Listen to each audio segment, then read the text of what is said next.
Today, boys, we'll be waking up my C5 Corvette from literal hibernation. And I think you'll be excited for this one because this Corvette has long tube headers and is fully catless with the X-pipe. Let's get to it. When I tell you it'll be a cold start, I mean that. Look at this ice. It's like we're in the Arctic right now. Holy smokes. So this has been sitting for I don't know how long in the bitter cold, so we had to whoop out the good old jump box. Hopefully it starts up. Let's pop the hood.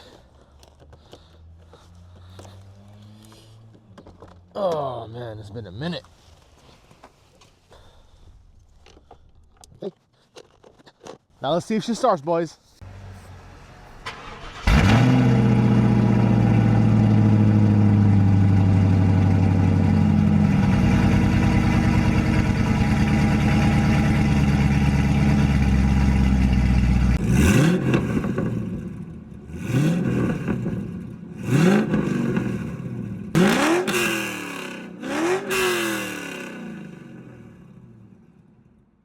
Driving this thing, bro. Hell no. I almost crashed my car too. I'm joking. For some reason, it didn't record, but I was basically saying I have to drive this to take all the oxidation out the rotors. And yeah, bruh, follow for more content, please.